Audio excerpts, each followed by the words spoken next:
Hello friends, ಎಲ್ಲರಿಗೆ ನಮಸ್ಕಾರ. Kannada life ಸ್ಟೋರಿನಿಂದ ಪ್ರತಿಯೊಬ್ಬರಿಗೆ ತುಂಬ ಧನ್ಯವಾದಗಳು.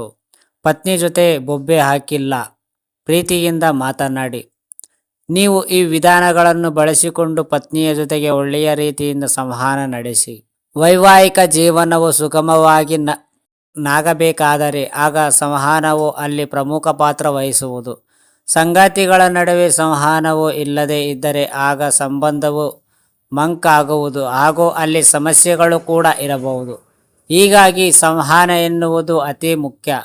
ಕೆಲವು ದಾಂಪತ್ಯವು ಯಾವಾಗಲೂ ತುಂಬ ಖುಷಿಯಿಂದ ಪರಸ್ಪರರ ಮಾತನಾಡುವುದು ಹರಟುವುದನ್ನು ನಾವು ನೋಡಿರಬಹುದು. ಇಂತಹ ದಾಂಪತ್ಯವು ಯಾವಾಗಲೂ ತುಂಬ ಸಂತೋಷವಾಗಿ ಇರುವವರು.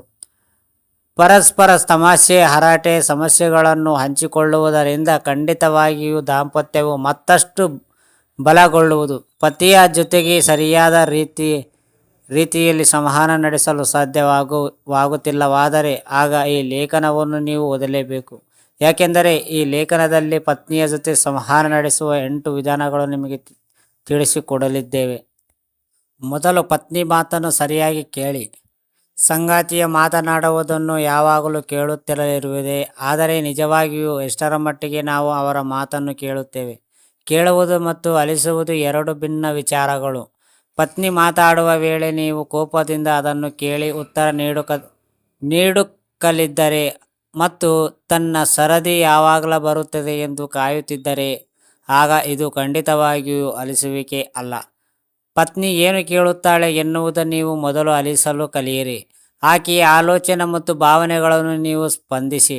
ಕೇವಲ ಆಲಿಸುವಿಕೆಯಿಂದ ಮಾತ್ರ ಪತ್ನಿಗೆ ಜೊತೆಯಾಗಿ ಸಂಬಂಧವು ಒಳ್ಳೆಯದಾಗಲ್ಲ. ಇದಕ್ಕಾಗಿ ನೀವು ಇನ್ನಷ್ಟು ತಾಳ್ಮೆ ವಹಿಸಬೇಕು.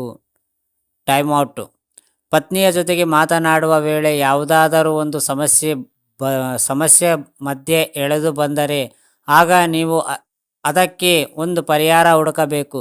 ಪತ್ನಿಯ ಜೊತೆಗೆ ನೀವು ಒಳ್ಳೆಯ ಸಂವಹನ ನಡೆಸಲು ನೀವು ಆಕೆಯೊಂದಿಗೆ ಚರ್ಚೆ ವೇಳೆ ವೇಗ ಭಾವಿಸುತ್ತೀರಿ ಎಂದು ತಿಳಿಯಿರಿ ಮತ್ತು ಇದನ್ನೇ ಪತ್ನಿಗೂ ಕೇಳಿ.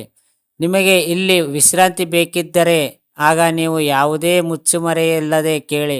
ನಿಮಗೆ ತುಂಬ ಸಿಡುಕು ಉಂಟಾಗಿದ್ದರೆ ಅಥವಾ ಭಾವನೆಗಳಿಗೆ ಧಕ್ಕೆಯಾಗಿದ್ದರೂ ನೀವು ಟೈಮ್ ಔಟ್ ಕೇಳಿ ಮತ್ತು ಸ್ವಲ್ಪ ಹೊತ್ತು ವಿಶ್ರಾಂತಿ ಪಡೆದು ಮರಳಿ ಬನ್ನಿ. ಶಬ್ದಗಳ ಕಡೆಗೆ ಗಮನವಿರಲಿ. ಮಾತುಗಳನ್ನು ಮುತ್ತಿನಂತೆ ಎನ್ನುವ ಗಾದೆ ಇದೆ. ಹಾಗೆ ಮಾತನಾಡುವಂತಹ ಶಬ್ದಗಳು ತಪ್ಪಿಯೂ ಕೆಟ್ಟದಾಗಿ ಬಾರದು. ಇದರಿಂದ ಸಂಬಂಧದ ಮೇಲೆ ಪರಿಣಾಮ ಬೀರಬಹುದು. ನೀವು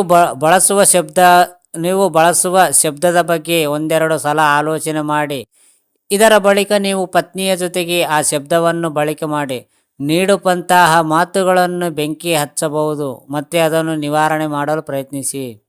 ಪ್ರತಿಯೊಬ್ಬರ ತುಂಬ ಭಿನ್ನವಾಗಿ ಸಂವಹನ ನಡೆಸುವರು. ನಿಮ್ಮ ಪತ್ನಿಯನ್ನು ಅರ್ಥ ಮಾಡಿಕೊಳ್ಳಲು ಆಗದೇ ಇದ್ದರೆ ಅಥವಾ ಪತ್ನಿಗೆ ನೀವು ಹೇಳುವ ಮಾತುಗಳು ಅರ್ಥವಾಗದೇ ಇದ್ದರೆ ಆಗ ನೀವು ಭಿನ್ನ ವಿಧಾನವನ್ನು ಪ್ರಯತ್ನಿಸಿ ನೋಡಿ.